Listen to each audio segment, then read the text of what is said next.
What's up, Bills Mafia? I'm Fernando Schmude. That's your leading the charge. And today I'm here to talk about Bills and Chiefs matchup. And I have with me the pleasure of having Randy Hardman on live again. Randy, welcome to the show, brother. Thank you so much for joining me today. How's it going, man? Awesome. Huge expectations for tomorrow's game. So, Bills Mafia, please hit that like button, subscribe to Rumblings Network. The band is back together. Great shows on the network, so support us. Also, if you can download and rate us on Spotify, Apple Podcasts, Megaphone, Amazon. We are everywhere, so we count on you. Thank you so much, Bills Mafia. And so, huge game tomorrow. I know a lot of people have been like, you know what? We've won against the Chiefs several times in regular season, and what really matters is postseason. I get that. I kind of think like this as well, but you know what?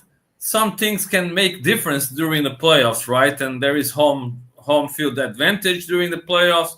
There is the bye also that's always welcome, right? So, Randy, what's your expectations for this matchup tomorrow and the real value of this game after all we've seen in these Bills and Chiefs matchups along those last few seasons? Well, I mean, context matters in these games, obviously. I think that our success in the regular season juxtaposed with our lack of success in the postseason is something that everyone pays attention to. We found a way to get it done when it doesn't matter so much, and when it does, we've come up short. So until that changes, that's going to be the narrative. I mean, we have to understand that. We have to accept that for now. Now, it doesn't mean that we don't have a shot, or that if we lose this game, then we don't have a shot in the postseason. None of that means any of it, because there's always, like I said, context matters, injury, all that stuff. Part of the game, I get it, but it does make a difference. So going into this game, I think we know everybody that we're missing. We're a lot of weapons. Some players on defense that aren't quite back yet, and that's fine. It is what it is. But it's a gauge of where we're at. I think at 7-2 coming into this game, there's a good chance that we can get put one loss on the Chiefs and really set ourselves up for the second half of the schedule. And that's what it's all about. It's not about beating the Chiefs now. It's about really setting yourself up to possibly get the 1 seed if they can catch another loss or two and we can maintain this course. And I don't think we're going to finish the season with 2 losses, but anytime you can put one on the Chiefs to improve your chances, you got to do it. So that's where I'm at with this game. I'm looking forward to it. I think it'll be a good test.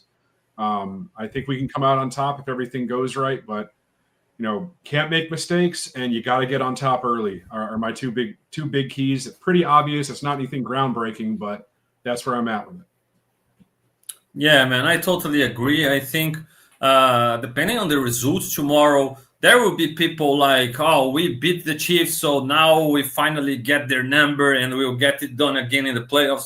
And if we lose, there will be people like, oh, we suck, we can't beat them, they have our number, we won't be able to beat them in the playoffs. I can't get behind that, I think we've seen it in the past. We've seen we having great games against them in regular season, and then postseason everything changes. Adjustments happens, injuries, a lot of stuff, right? It's the same thing to me as like when we lost to Baltimore, right? Yeah, we lose to Baltimore in bad fashion, but guess what? Last time we met them in the playoffs, we won. So do you throw out what happened before based on what happened now? I mean, maybe it's separate seasons, separate players, separate, some coaching staff changes. So maybe we're not that same team that beat them, or maybe once we're healthy, we're a better team, So trying to go on history, like, it tells a story, but it doesn't tell the whole story, and it doesn't necessarily mean anything for the future, based on how things have adjusted. So that's kind of where I'm at. I'm with you on that. I'm at this point as well, and I've seen like people like Troy Aikman, for example, saying, oh, the Bills got to show they can handle the Chiefs. And I'm like, what the heck are you talking about, man? Because, like, Josh is like 3-1 against the Chiefs in regular season. So winning a game against them tomorrow will show that they can handle them now, like, more than it showed in the past. Like, it means nothing, Like, it means You win tomorrow, it means you are one game behind them in the race for the number one seed, and you are in a better position to go after it. Try to get that number one seed to guarantee a bye week. We know in the last playoffs, for example, we won against the Steelers, but man, that game was costly for us because we lost Bernard in that game. Rasul Douglas was injured in that game. You know, we even Terrell Dodson was shaken up in that game. So that game was very costly for the Bills. And when we got to Kansas City, we didn't have especially Bernard. I feel like that guy is the heart and soul of that defense nowadays. And obviously when Milano's come back and if he can come back in the same level he played before the injury, he will share that weight with Bernard and Taron Johnson, obviously those second level guys. But losing Bernard against the Chiefs last season, it was like a death sentence for our defense, you know. And yeah, I mean, let's just be honest about it. It was a death knell for the defense. Replacing Bernard and what he brings with an just off the couch AJ Klein. Yeah. I mean, it can't get much worse as far as opposites. You know, you got one guy that's way up here playing here, and you got another guy who's ostensibly retired, you know, and getting called in when he's on vacation. I mean, yeah, they won the game. Travis Kelce, you know, exploited him. Mahomes exploited him, and it is what it is. But let's not pretend like it was an apples to apples game. It wasn't. Yeah, you know, and I get it. Part of NFL and part of football and sports in general is overcoming obstacles. You know, I'm not making that excuse, but like I said at the beginning of this show, context matters. You know, so coming into this game, let's just look at where these teams are. Yes, I know the Chiefs are undefeated. We're 7-2. Records aside, okay, let's look at where we actually are. All right, the Bills' offense coming into this game. How many games in a row have we scored? Like 30 plus. Or how many games out of like the last 5 or 6, something like that? It's a crazy amount. We're the number 2 offense in the league. Kansas City's number 11. Defensively, let's see. Kansas City is inside the top 5, but they're bottom 10 against the pass. They're bottom 10 against the pass. So, and their sack rate is one of the worst in the league. So, what do the Bills do good, right? Yes, we're missing some weapons, but what can we do? We can take advantage. We can get the ball to Dawson Knox. We can get it to Shakir. We can get it to James Cook. We can make it a Ray Davis game and try and get it that way. Maybe even Amari Cooper. He seems confident he's going to play. So yeah, I mean, if Cooper plays and they can get him involved, awesome. I'm not really like counting on him to be a major part because he's so new to the team. But if he is, great. Okay, but you see what I'm saying? Like Josh is one of the best at avoiding sacks. Our offensive line is one of the best at not allowing sacks. And the Chiefs are bad at getting sacks. So what makes us think that Josh is going to be flustered, pressured, under fire during this game to where he's not going to have the ability, even with a depleted receiver core, to pick this defense apart and to exploit the matchups? You tell me. Now, turn the ball over to Kansas City. And what does Kansas City do well? Well, I mean, I'm pretty sure that they're going to try and, you know, exploit and get Kelce involved and run the ball because they got a couple different guys that can do that. But Pacheco's out, so the part of that game is out, right? So where does Kansas City take advantage of us defensively? Yeah, man. And on top of that, they can protect Mahomes. They are struggling badly to protect Patrick Mahomes with their tackles, and especially the left tackle. Greg Rousseau has been playing better and better. I really believe Von Miller with more snaps will showcase even more. He's looking good, pressuring the quarterbacks and just not playing a lot of snaps, you know. So I feel like this game, I don't know by playoff times, you know. By playoff times, it might be a totally different game. But for this game tomorrow, right, with the matchups we have for tomorrow's game, I feel like, okay, we are without some weapons, but we have plenty of things going our way for this matchup tomorrow already. Yeah, and really, it's like I said, it's a litmus test for where we stack up right now. But just know that come playoff time, if we do well in this game, win or lose, come playoff time, if we're healthy, it's a whole different ball of wax.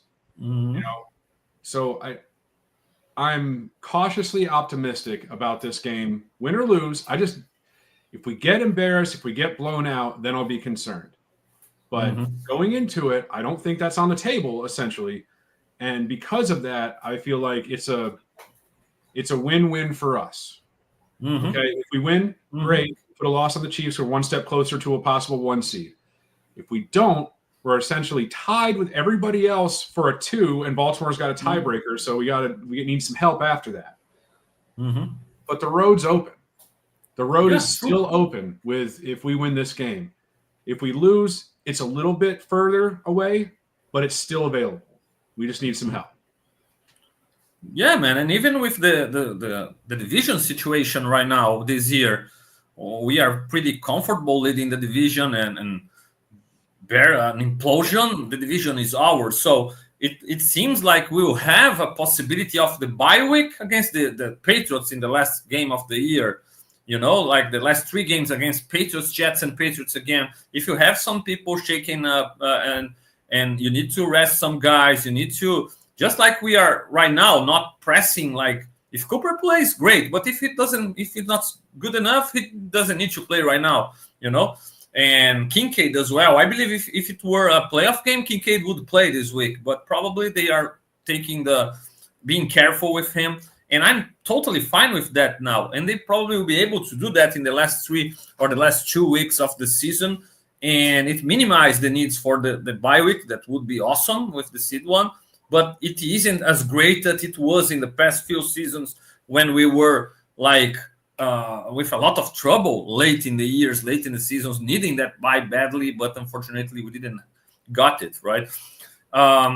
John Roberts just commented here, let's win both regular season and playoff games. Yes, that's something as well that I'd like to mention, because some people think like, okay, we always win the regular season game and always lose the playoff game. Let's change for once and let's lose the regular season game and win the postseason game. I'm good with that, but that's not how it works, unfortunately, right? There is no guarantees.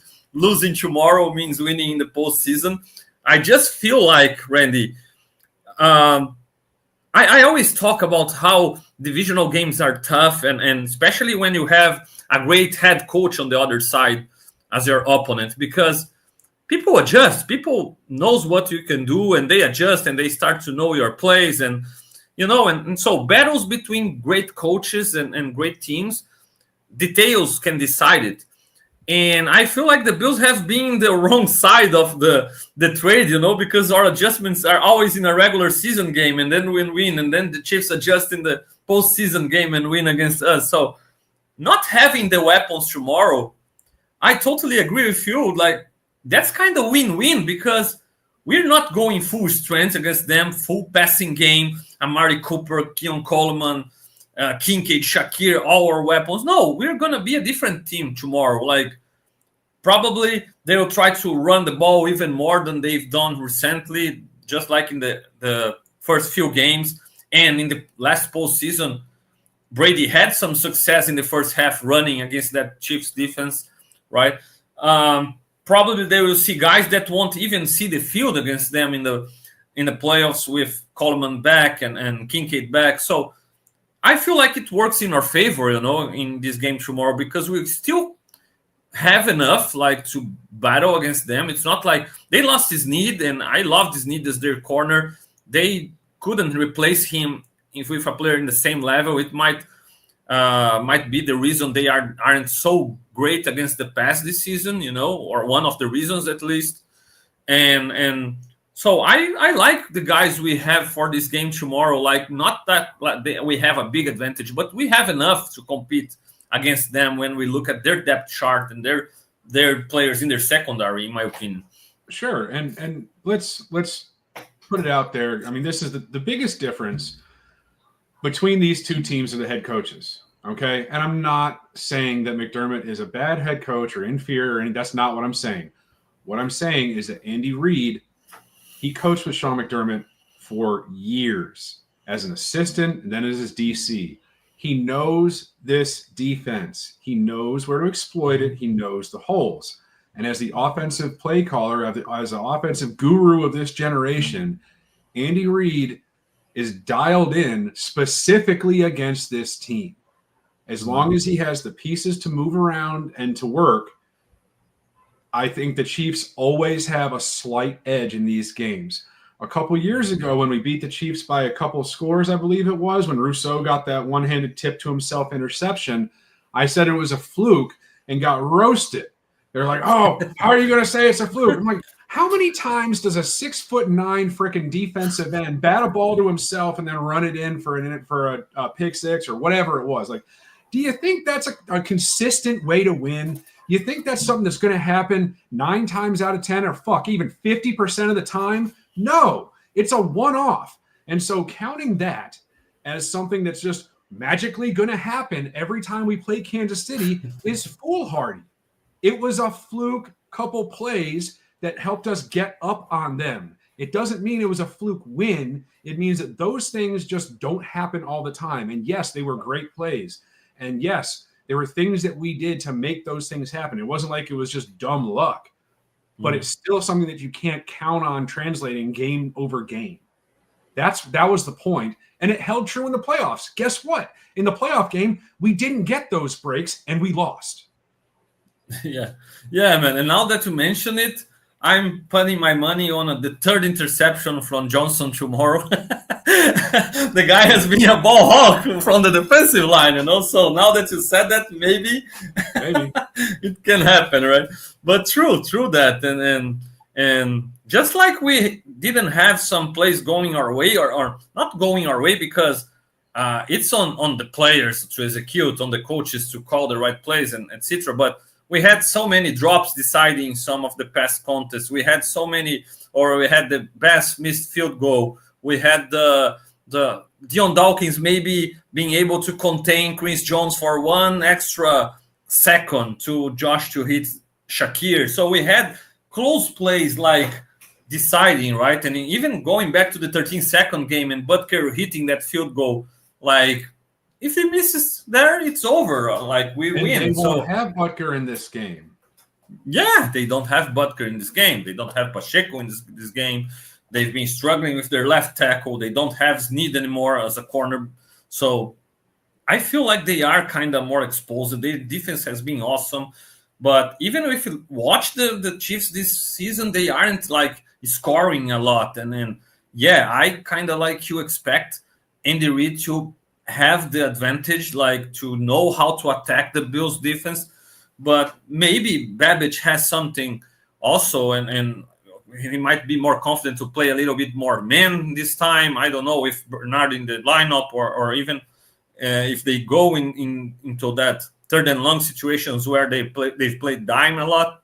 They might feel more confident manning up and trying to contain the Chiefs' weapons like this. So it's going to be interesting. I feel like our pass rush has always been very close to sacking Mahomes, but always let him escape. Maybe this time with the way their offensive line is playing, it's the time to be able to capitalize and to finish those plays. So I really like our chances in this game tomorrow.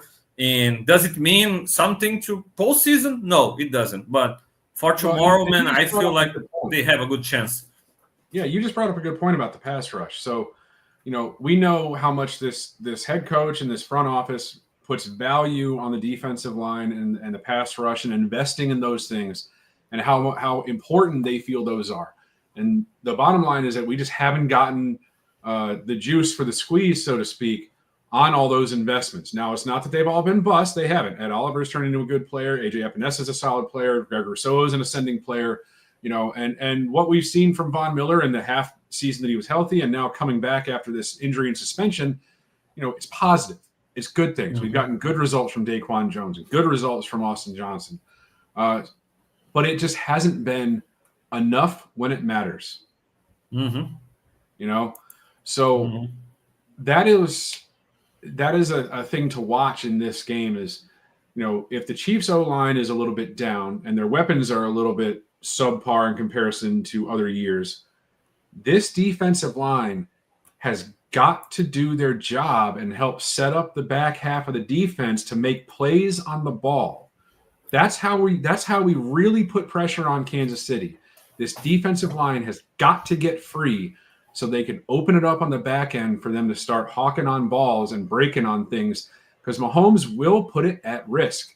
If you make him, he will put it at risk, and you have to take advantage when he does. It's the same thing with Josh. Josh, for better or worse, he'll make 20 great plays, but the 3 bad ones that he makes can kill you if it's in the wrong time in the wrong place. Mahomes is no different. It's just that he's been bailed out this year a lot. Mm-hmm. Yeah, man, that's true. And again, it's no news to be in this position with our defensive line or pass rush.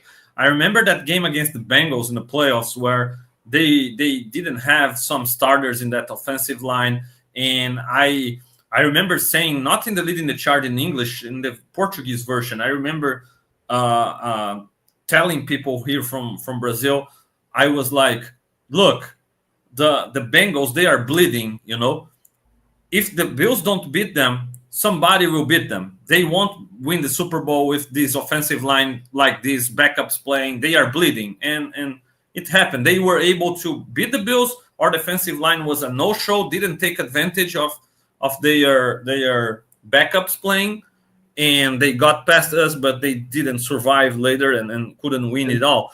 And that's a prime example is a game like that where the scales aren't even. They got backups playing on the O-line. You've got all these investments on defense, and it's a complete whiff. Not just couldn't get to the quarterback, but couldn't do anything. Swiss cheese is an understatement of what the defense was in that game. And you can't have that when it matters the most. And that's the problem with this defense that we've had for season after season after season, is that it's high investment, high priority, low results when it matters. And that's the context that we're missing a lot of times. People say, "Oh, our defense is consistently great. They have all these things. They're wonderful." Yeah, rankings and numbers and season over season success and getting to the playoffs, all great. Not saying that they're not great, but ultimately the goal every year is to win a Super Bowl. We failed in that mission every year, So it doesn't make the season a failure. It just means you failed to reach your ultimate goal. And we haven't gotten the magic code to unlock that yet. Hopefully, this is the year. True. And tomorrow is a good opportunity for them to show they can take advantage of those matchups. I even think last week against the Colts, they started a rookie backup center, and they lost some offensive linemen during the game. And I was kind of worried because they weren't taking advantage of that. And then the second half, they could contain Taylor for just 7 yards. So I want to see them. I need to see them being able to dominate weaker competition. I want to see Rousseau, Von Miller, Peneza on the right side going against that left tackle and beating him more often than not, right? Causing trouble to Mahomes. I got to see that. That's a sign that there are no guarantees it's going to happen in the playoffs as well, but it's a good sign that they can take advantage of weaker competition. I got to see it, and tomorrow is a good opportunity to showcase it against those problematic tackles by the Chiefs. I think everybody's being able to get after Mahomes. If you can get after Mahomes, something is really, really wrong with this defense, and that's something I will have an eye on tomorrow. That's something that really matters for tomorrow's game, in my opinion. On the other side of the ball, Randy, a lot of people hyping up, and I feel like he deserves every prop in the world. Spags is a great defensive coordinator. He's just like you said, we've got to put the playoffs or to games against Kansas City in the past with the top-ranked defense, but our defense didn't play like a top-ranked defense when it matters the most, right? Chiefs defense, on the other side, they never had great rankings in regular season, but by playoff times, Spags always find ways to adjust pre-game, during the game, and to get that. Maybe they don't shut down anybody, but they get those timely stops and give the ball back to Mahomes so he can win those games. It's being like this against everybody. It's being like this even against us, no matter if it was because of a drop or because of a missed throw or something. It's happened, right? So just like you said, there is no reason to not believe Josh can put up a lot of points, a lot of yardage tomorrow, because he's done it in the past against Spags as well. As great as he's being, as great as they played against us, Josh has had great games against the Chiefs. He has played. That's something I always pound the table about, like, oh, Mahomes beats Josh in the playoffs. I've never seen Mahomes play better than Josh. Maybe they play the same level, but the people around them, the kicker making the field goal or missing the field goal, the pass catchers catching the ball or not catching the ball. Even Marcus Valdes-Scantling made a huge play for him last playoff game. So the coaching decisions, the around the quarterbacks has been the difference, not the quarterback. I feel like both have played well enough to win those games, but just one can win the game, and what's around them has decided. So yeah, I mean, look, everybody with half a brain knows that the quarterbacks don't play head to head. So to say that Mahomes has beaten Allen 3 times and when it counts, I mean, that's just stupid. You know, I mean, you got to be really soft to believe that. You know, it's not the way it works. It's a team game. Offense plays versus defense and vice versa. So, you know, Mahomes doesn't beat Allen. That's not the way it works. Has he outplayed him? Not really. I mean, in the AFC Championship game, yeah. You know, you could say that, sure. But the rest of the time, no, he hasn't. And, you know, the fact of the matter is that it's going to be a tough game, no matter what. It's not going to be a rollover. And if it is, I'll be shocked. That's true. That's true. And how do you see Spags dealing or preparing for this Bills offense with what he's dealt in the past? The Bills trying to run the ball and being able to run the ball against him last game in the playoffs, and then he adjusted in the second half, could contain the run game, but then the Bills missed some opportunities in the passing game. Just like you said, they're not playing well against the pass this season. They are not generating many sacks. Josh has had time to throw. How do you see the Chiefs preparing, or what maybe trying to do against this Bills offense, and trying to force or to put Josh in that position to make the bad mistakes that can decide games? So I think early on in the game they're gonna try and, okay. So let me preface this. All right. So I think that, you know, based on where they both sit at the moment, Joe Brady is going to want to try and pass to set up the run. Kansas City is a good team versus the run. We have a multifaceted run game between you know, Cook, Allen, and Ray Davis, and Ty Johnson. So we got basically 4 horses back there that can all get the job done in different situations.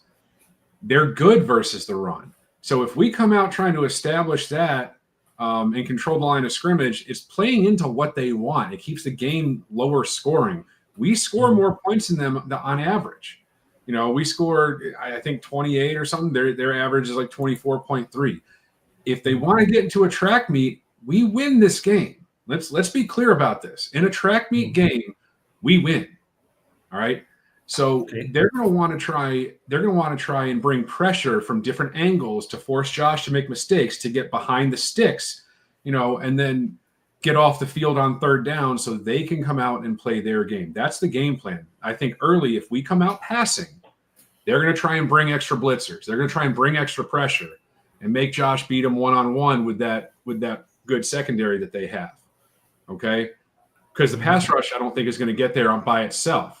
You know, Chris Jones is great, and that's fine, but they're going to have to bring more to get to Josh. I think lane integrity is going to be important, especially in the passing game when Josh gets outside of structure. He's looking to roll right. He's looking to maybe run, maybe grab one and pull it if there's a gap. They're going to want to try and disguise it a little bit. So Josh might think he has a lane, and then here comes a backer from an angle to cut it off. You know, it's going to be a cat and mouse chess type match thing. They're gonna want to make him see one thing to make a decision, and then come in and undercut it and make him, you know what I'm saying? Sure. I think that's the game plan. If the Bills play into what they want to do, it's a recipe for disaster.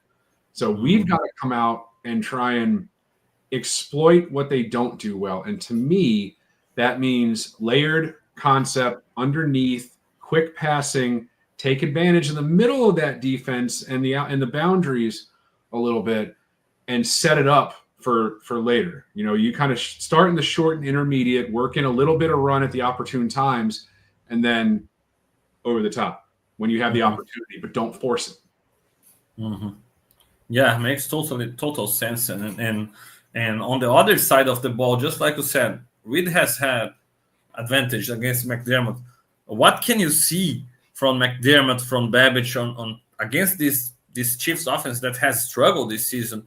What can you see they doing more than they usually do? Because we know the Bills are a majority of the time a zone defense. They don't like to. They like to send four rushers. They send blitzes when they need to, when it's not working, and they gotta pressure the quarterback. So, do you see them changing their approach for this game against the Chiefs, or with the way they're playing right now and the way their offense has struggled, they will try to keep doing what they do best and play this way at a high level and try to dare the Chiefs to beat them at what the Bills do best, the best? Yeah, I mean, I think Kansas City is going to – I don't think the defensive game plan for us is going to be very much different from really any other game or any other time. I mean, I think they're going to obviously try and key on Kelsey and make sure that he doesn't get free, and they're going to be keenly aware of the run game because Andy Reid, again, has proven that if you give him the run game, he's going to run it, and he will pound it and pound it and pound it until you start to overcompensate, and then he's going to kill you over the top. And Mahomes obviously can do it. We know he can do it. So it's going to be on McDermott and Babbage to not be so predictable in their approach. I think we have the players to do it, but it's really going to be on the coaching staff to make the right calls at the right time and not get caught with their pants down. It's what I'm most worried about in this game. I tend to think that Reid has such the upper hand as a play caller versus McDermott that we really have to play perfectly defensively to stay tight. Mm-hmm. Yeah, man, I agree. It's up to McDermott to show he can elevate his level and surprise Reid and start to make that gap closer, because Reid has had the advantage. Maybe that's where Bobby Babbage calling the defense gives us a little bit of an equalizer, because while Andy Reid might approach it from, well, Babbage is a DC and he's calling the plays, but I know McDermott's really pulling the strings. Maybe he has that approach. So he's approaching it just like any other game versus a McDermott defense. And remember, I mean, McDermott coming up under Jim Johnson, Reid has seen and coached against this defense for decades. There's a lot of history there. So, but again, I come back to that's where Babbage kind of is a difference maker. If he can put his own stamp on this and make it something to where Reid isn't so comfortable, it can make it all the difference. No doubt. And even looking at their weapons now in the passing game, because in the past we've seen the Bills kind of avoiding going like man-to-man because they didn't have the personnel to do so. Like, how could you go man-to-man having Levi Wallace against Tyreek Hill? Like, we saw the 80 yards length going for a touchdown inside the 2-minute warning, But now with the group they have, like, even Xavier Worthy is kind of shaking up now. And okay, if they play DeAndre Hopkins, who's a great wide receiver, love DeAndre Hopkins, but he's getting older. He's not a burner. Juju Smith-Schuster. Those guys aren't burners, I kind of feel confident having, like, Christian Benford manning up against one of those guys and Douglas and Tyrone Johnson. So the Bills have now an opportunity to play them a little bit differently than they had in the past. I think it can make a huge difference, especially on third downs, Yeah, absolutely. I think our corners versus their receivers it's a plus column for us. I mean, Hopkins and Schuster, and then Worthy as basically a third option. Well, we have Christian Benford, who's one of the best corners in the league, Rasul Douglas, who is no slouch and who is long and athletic, and then Taron Johnson, the best nickel corner in the league. And on top of that, I just think that, they have Kelsey. He hasn't quite been up to snub this year. But our linebackers, I mean, Bernard and Dorian Williams are athletic guys that can really go out there and get after it. So, I feel like we have some good matchups there. And Worthy, if they put Worthy out there in a 3-receiver set or a 4-receiver set, and you bring Kyer Elam on to match up with Worthy, his A1 mission, if he is anyone who's matched up on Worthy, but especially Elam, because he has the makeup speed to kind of run with him, not run with him, but to keep up, basically. But he has got to be physical with that guy at the line of scrimmage. There is no way that you should allow Xavier Worthy to get clean off the line whatsoever. Period. End of story. No exceptions. If they play off coverage against that guy, I'm going to pull my freaking hair out because there is no reason that he should be getting clean releases. You need to jam him as much as possible, throw him off, get in his head, and then if he does happen to catch a ball, light his ass up. No doubt, man, no doubt. And yeah, that's a great point. And I'd like to see more from McDermott, from the Bills, from Babbage, getting Kaiir Elam more involved, because he played a good game replacing Benford. And man, he's been trending up. The thing is, he hasn't had a lot of opportunities lately, but when he plays, he's played well. And when we go dime, we tend to go with Ken Lewis inside, right? Because he's the main backup for Taron Johnson, and so he's the second nickel corner and the dime corner. So and when it isn't Ken Lewis, when we didn't have Taron Johnson, it was Ingram playing that role inside, and he did a good job as well. But man, when you have Kaiir Elam to be able to, he's the fastest guy you have at the cornerback position.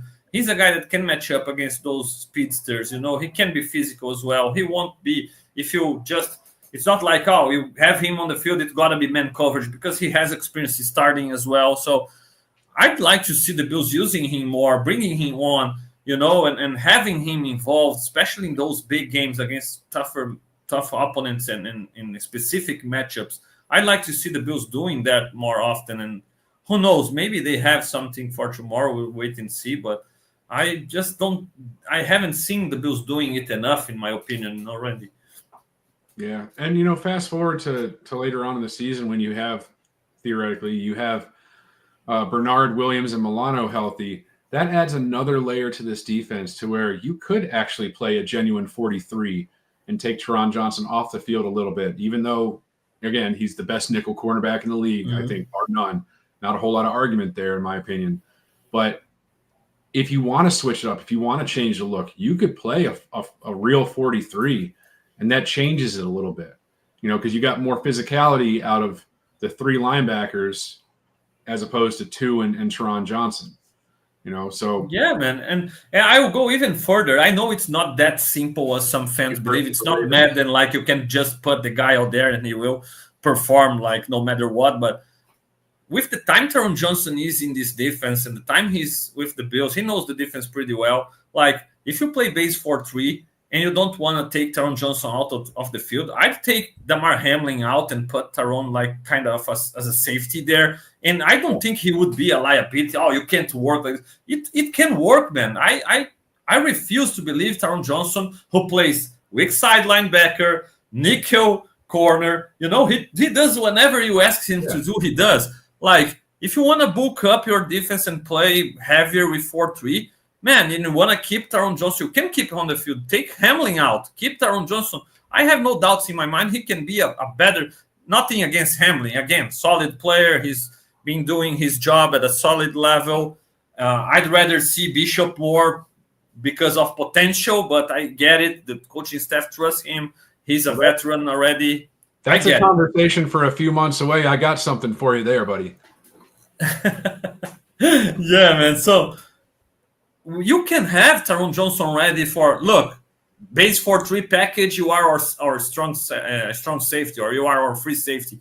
Man, he even rotates sometimes when they are hiding coverage and he's lining up in the nickel and he goes deep, covering deep, and they call those cover 2 invert, and he's responsible for the area that the safety would be. So I have no reason to believe Taron couldn't do that, So that's something that I'd like to see the Bills working more on having their best guys on the field. And it's with Elam, it's with Taron Johnson. It can be when Milano is back with the linebackers and you need to stop a run game like the Ravens one. So the opportunities are there. You can be creative and you can have those guys on the field at the same time performing at a high level. Yeah, absolutely. Right? Bills Mafia, hit that like button, subscribe to the Rumblings Network channel. Also subscribe to my own Fernando Schmude channel. Support me creating content for to all Bills Mafia all over the world.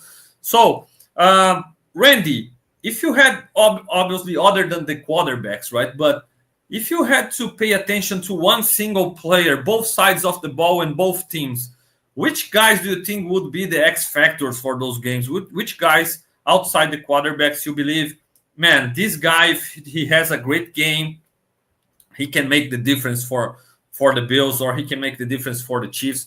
Offense and defense, which guys would be that? Which guys will have your eyes on, maybe expecting a little bit more than common in this matchup tomorrow? For Kansas City, obviously, I think the key to them is Travis Kelce.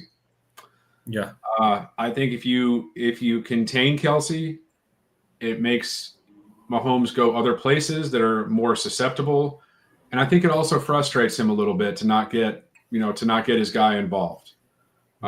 So it leads him to possibly make more mistakes.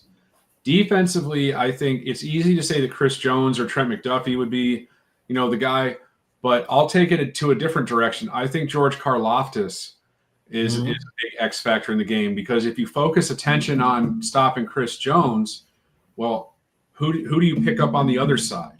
So if they double up and chip Jones and leave Karlaftis one-on-one, if he can exploit his matchup and make life miserable for Josh trying to get out to that side or get, clogging up passing lanes, that could be a problem. So I'm going to say Karlaftis on defense and Kelce on offense for Kansas City. Interesting. Let me just give your my guys on Kansas City, and we move to Buffalo then, right? So just to go for a change, just like you said, Chris Jones and McDuffie probably they're star defenders right now, right? But another guy that I like a lot on that defense, and I think if he has a big game, he can impact, especially helping to shut down or to minimize the Bills' run game impact, is Nick Bolton. I really like him as a middle linebacker. I think he's a guy that can run sideline to sideline, and if he has a big game and makes the Bills one-dimensional, like keeping that run game under control, it can be very favorable for Spags, especially having third and longs and trying to dial those blitzes and pressure Josh with some different looks.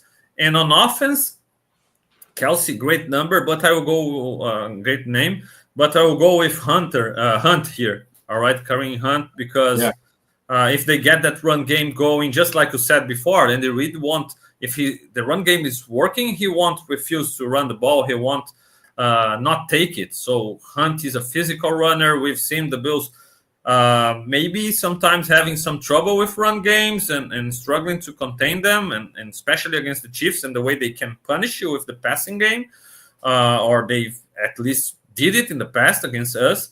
Hunt, if he has a big game and can run the ball well inside the tackles, between the tackles, I think we need Ed Oliver and Daquan Jones to play better than they've been playing recently, and Hunt will test it, Let's move to the Bills side of the ball, please.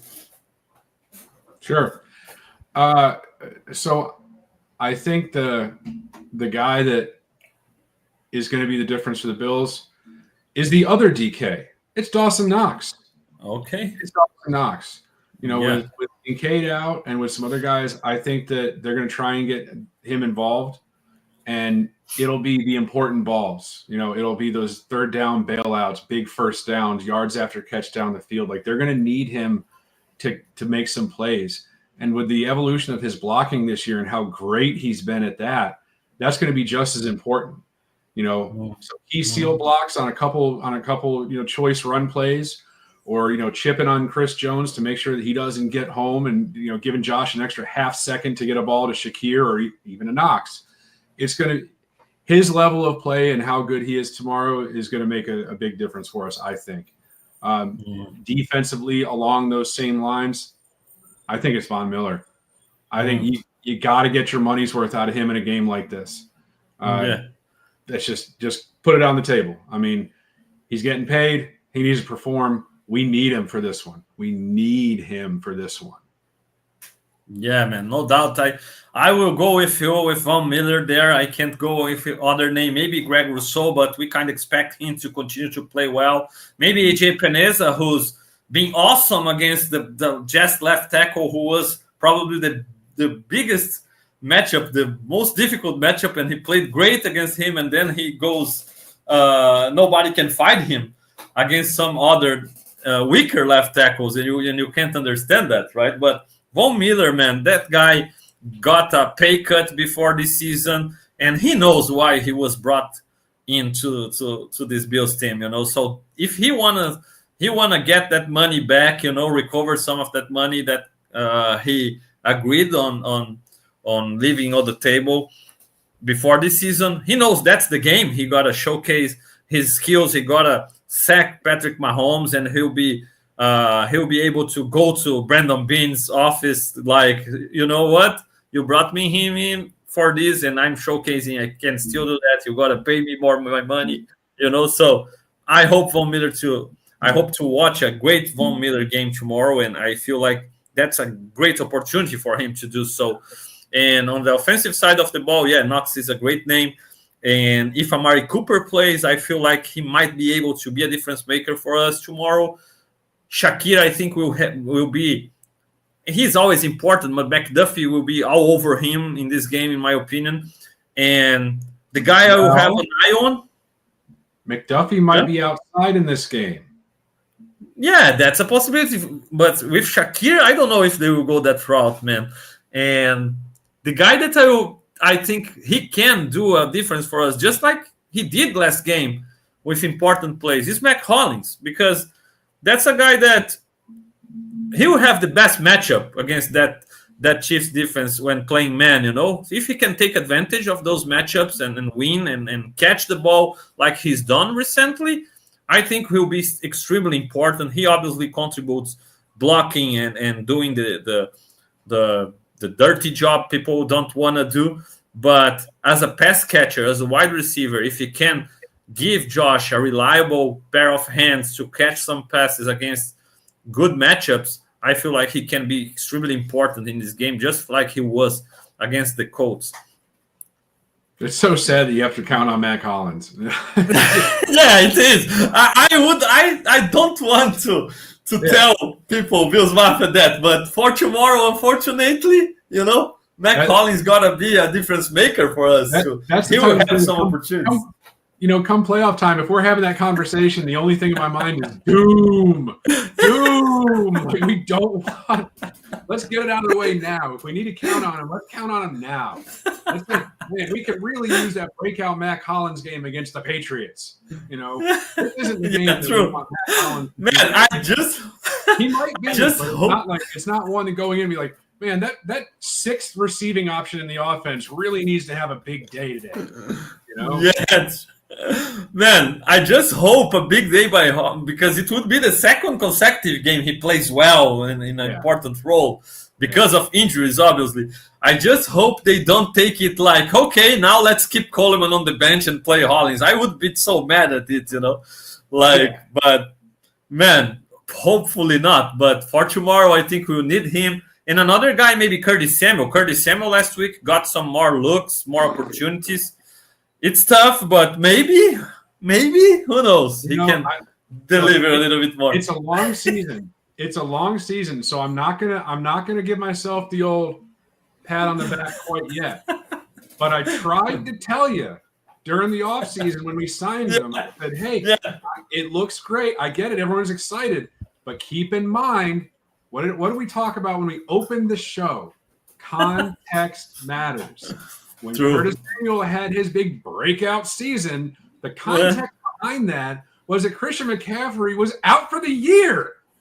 He was like, they had to use Curtis Samuel. They had to get him involved because their best weapon was gone. True. That's true. When you look at the numbers for Samuel that year and you realize, maybe this isn't the best decision, but it's what we have for now. So we hope for the best. Absolutely. Okay. Absolutely. Just saying, some people tried to warn you, not saying who they were, but some people tried to warn him that he wasn't going to be the giant contributor that he was made out to maybe be. Yeah, man, I expected way more from him, no doubt, especially with the way Brady had already worked with him. But all good. It's good. It's good that it's still mid-season, and it seems like they could recognize it wasn't working, and they went after Cooper, brought him in, and now we're talking about a game tomorrow against our biggest rival right now, our best opponent. We are going to this game without Coleman, without Kincaid, and still we have plenty of names. All right, they aren't maybe the best names in the world, but we have plenty of darts to throw. Like one might work. That's the other thing. Like you put them up against each other and line them up, and when healthy, obviously, it's a big caveat. But when healthy, this is, I think, by a pretty healthy margin, the most talented offense, top to bottom, the Bills have had. Period. Yeah. Period. Sure. Adding Coleman, adding Cooper, Shakir as your top three, and then you also have Samuel back there. You've got Matt Collins. You've got the two tight ends, the DK squared, and you got Ray Davis. 3 running backs that can deliver. It's just layered, stacked, all across the board when healthy. Yeah. Now it's my time to say it's been since Allen's been here. Yeah, man, and that's my time to say. I don't know who was telling people before the season, when I wrote for Buffalo Rumblings an article and people were calling me a homer because I said, look, maybe McGovern is as good as Morse as a center, or even better because he's younger, more athletic. We don't know what I kind of trust Aaron Cromer. I kind of think Aaron Cromer is a great offensive line coach. I wasn't sure what to make of McGovern, but then when I read that he was taking, like when Eric Wood said that he was taking center snaps all last year with the second team, like this was clearly in the works the whole time.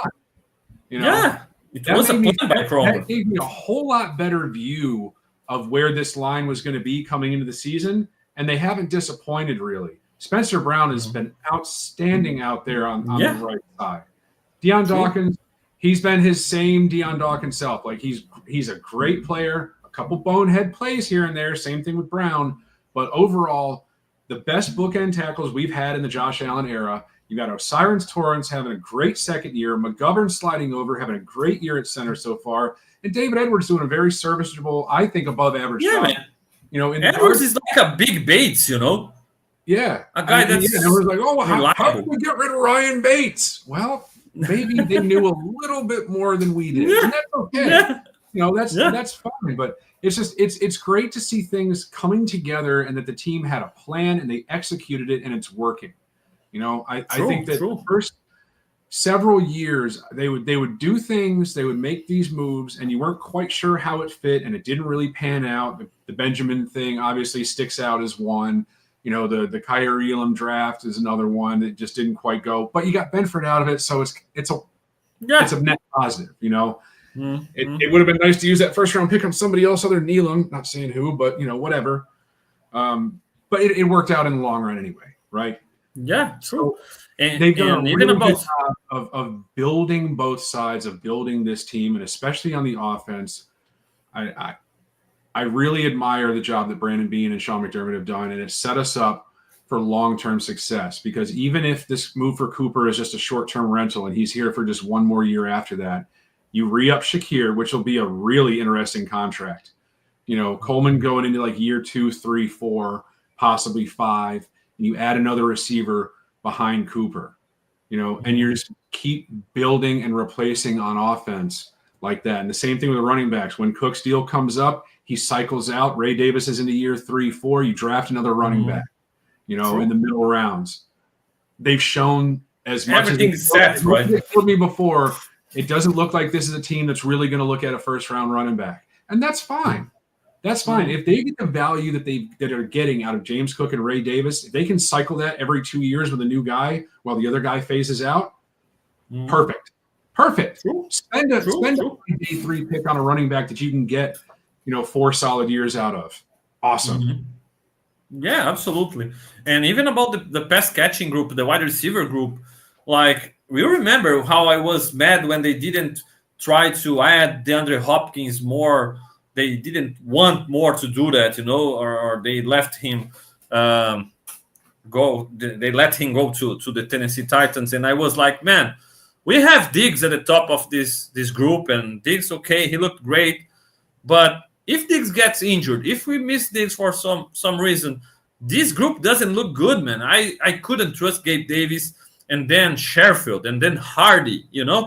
Man, today's group is so much better. Okay, Diggs obviously in his prime, he was the best wide receiver still comparing to today's group. But looking at the group we have right now, and man, it's no coincidence that Gabe Davis is out and Josh is throwing less interceptions, man. How many interceptions we've seen Josh throwing in the direction of Gabe Davis, and then running wrong routes, dropping passes, balls hitting his hands and going to the safety hands, or he not trying to fight for it and allowing an easy interception. So, man, I get it. Gabe Davis had his moments. He was a great guy, but that group wasn't better than today's group, and especially if Amari Cooper can play at his best, we are way better nowadays than what we have in the previous seasons. And I feel like the future can be pretty bright for the Bills if they can stay healthy and continue to build, Yeah, and I mean, look,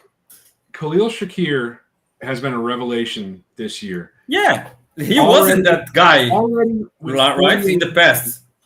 Now he's a great guy. He developed and got there, but at the start of last season, we couldn't count on him. Like after just 1 year, he would become what he became, right? No, not at all. And that's why, like, going into, I think it was last year, I said, I was like, I think Shakir might be a little bit on the bubble because, I mean, he showed nothing his rookie year, and he didn't seem to be in any sort of favor. But then, the light came on, and that's great.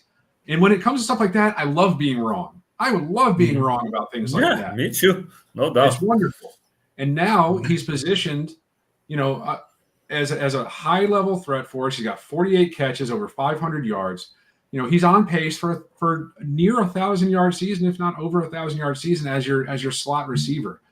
That's fantastic. It's an outlet for Josh. It makes his life a whole lot easier, and it opens things up for your rookie outside, Keon Coleman. I mean, he has directly benefited from Shakir becoming the threat that he is. And then you add in Cooper to open it up for him even more.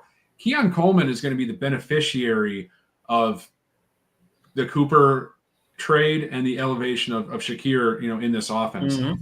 That's the guy that's really going to benefit, because he might put up, a 1,000-yard season as a rookie because they can't roll coverage to him. They can't double him. They're going to have to leave him either one-on-one in man or rely on him to not be able to find holes in zone. He has shown he can run after catch. He has shown that he can shake off a defender and get loose. He's already, True. And True. If they the roll, future looks bright for him, man. And that's the thing with this offense is that, like, if you want to try and focus on one guy, there are 3 other guys that can burn you. It's why we're so dangerous. It's why we're the number 2 offense in the league. Believe it or not, we're actually really, really good. Surprise, right? And that's the reason, is that this offense has evolved. Instead of trying to get it to one guy, it's, you want to try and take one guy away? Fine. Try and take the other 4 away that I can still use to exploit your defense. The only problem is when we don't execute. When like Baltimore, they get on top of us and they physically punish us, and then we're playing from behind the whole time. It creates an urgency, that lends itself to mistakes. But if you can avoid that, this team is very, very hard to beat. That's true, Randy.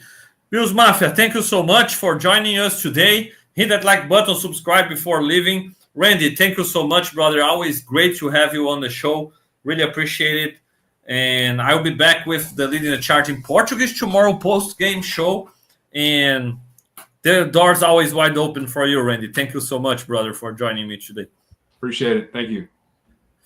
Thank you, Bills Mafia. Enjoy your weekend. Hopefully, a great Bills win tomorrow. And to close it out, Randy, a final score prediction, please. Final score position. Yeah. Let's see. So I'm going to say I think it's going to be 38-35. My gosh. Okay. I had a 24-21 on my mind. But I'm sensing a track meet tomorrow. Okay. Sounds good. Yeah. All right. As long as the Bills win, it can be 3-0, Yeah. Oh, a little note for you, by the way. If you want to see a couple potential Bills draft picks in action today, turn on the Missouri-South Carolina game at about 4:15 Eastern time. Okay. Yeah. Kyle Kennard and the guy that Brandon Beane was in Columbia to see a few weeks ago, Nick Umanori, the big rangy safety from South Carolina. Interesting. Watch him going into the rest of the season and in draft process. He's a number 1 or 2 ranked safety in the class by Mel Kiper and hometown guy. Awesome. So that's it, Mafia. Thank you so much for joining us. Hit that like button, subscribe to Rumblings Network, to Fernando Schmude channel as well. This episode will be soon in your favorite podcast place as well, Apple, Spotify, Amazon, or Megaphone. So download and rate us there as well. I'll be back tomorrow with the show in Portuguese. See you around. Go Bills. Go Bills.